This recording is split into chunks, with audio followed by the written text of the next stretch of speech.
काल ने कहा था परमेश्वर कबीर जी से कि 3 युगों में जीव आप कम ले जाना, और चौथा युग जब कलयुग आवे तब तो शरण जीव बहु जावे।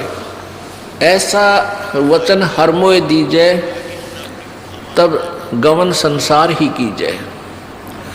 काल ने कहा था प्रभु 3 युगों में, सतयुग, त्रेता, द्वापर में आप अधिक प्राणी सतलोक मत ले जाना, और चौथा युग जब कलयुग आएगा तब आप कितने ही प्राणियों को सतलोक ले जाना। तो परमात्मा ने कहा ठीक है तथास्तु। तो उस परमात्मा के उस वचन अनुसार, और काल ने भी अपने मुख से ही कह दिया कि कितने जीव ले जाना। लेकिन एक और प्रार्थना की थी कि जो आपके ज्ञान को स्वीकार करे आप, वो आपका, और जो आपके ज्ञान को स्वीकार नहीं करे, मेरे ज्ञान को स्वीकार करे, वो हमारा। आप उसको बाई फोर्स मत ले जाना, अपना ज्ञान दे करके अपना बनाना। तो इसलिए पुण्यात्माओं, अब जो परमात्मा की इस अमर वाणी पर जो विश्वास करेगा वो परमात्मा का हो जाएगा, और जो इस वाणी को नहीं समझेगा वो काल का है, वो काल का रहेगा। जैसे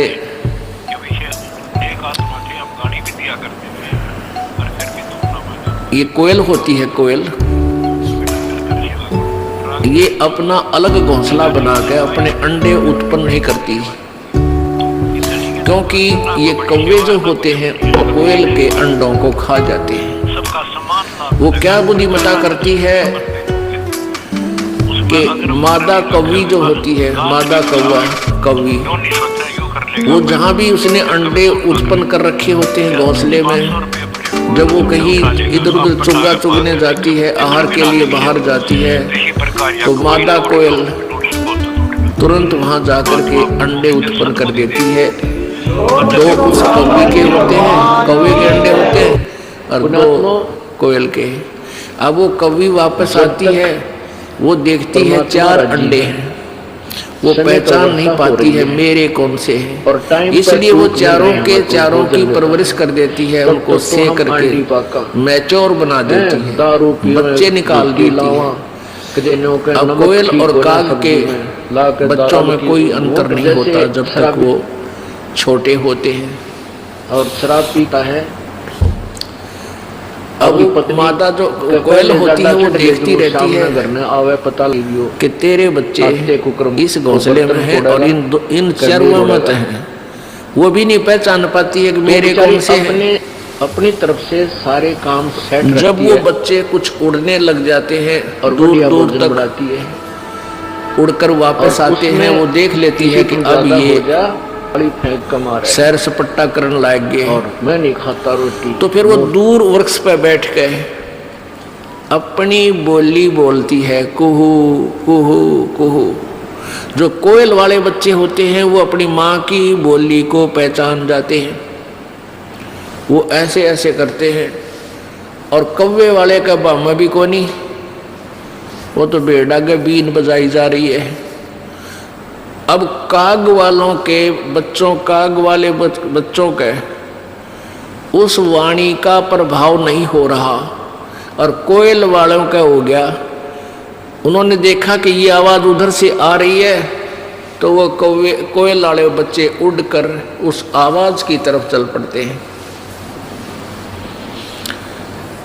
और कोयल फिर उड़कर कुहू कुहू करती हुई आगे को चल पड़ती है। पीछे उसके पीछे कौवी भागती है कि मेरे बच्चे गए।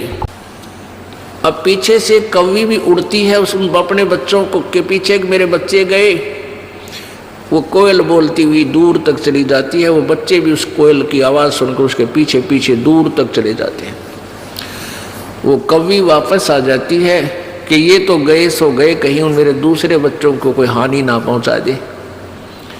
वो पीछा छोड़ देती है और वापस आ जाती है। पुण्यात्माओं, इस परमेश्वर की वाणी को काग वाले यानी काल वाले नहीं समझेंगे। ये तो परमेश्वर के बच्चे, कोयल वाले बच्चे इसको तुरंत समझ जाएंगे। उनको अग्रम मग्रम नहीं हो सकती, क्योंकि इतने प्रमाण दास दे देगा इस मन पापी को गुंजाइश नहीं रहेगी बकवाद करने की। और फिर भी नहीं कोई मानता है तो कोयल का नहीं, परमात्मा का नहीं, वो तो कौवे का है, काल के ही जाल में धक्के खा। अब थोड़ा सा एक प्रश्न सुनाते हैं आपको, क्योंकि सत्संग के अंदर बहुत से हिदायत देनी पड़ती है। तो देश सुमन करने से भी अगर शक्ल नहीं बदलती है तो आपके ओरिजिनल गुरुजी और ओरिजिनल गॉड है।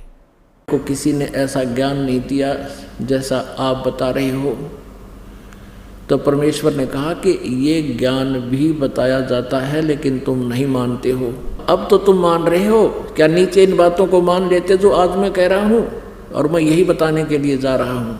तो वो कहते जी नहीं मानते हम, क्योंकि हमारे को ज्ञान ही उल्ट दे रखा है।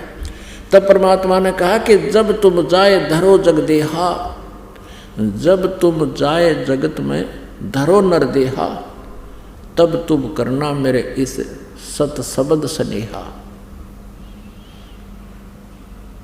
अब तुम्हारा कोई समाधान नहीं है और आप कभी मनुष्य जीवन प्राप्त हो और मैं या मेरा कोई दास मेरे इस ज्ञान का कहीं ढंडोरा पीट रहा हो, ये ज्ञान सुना रहा हो, तब तुम उसकी शरण में चले जाना, फिर तुम्हारा मोक्ष निश्चित है।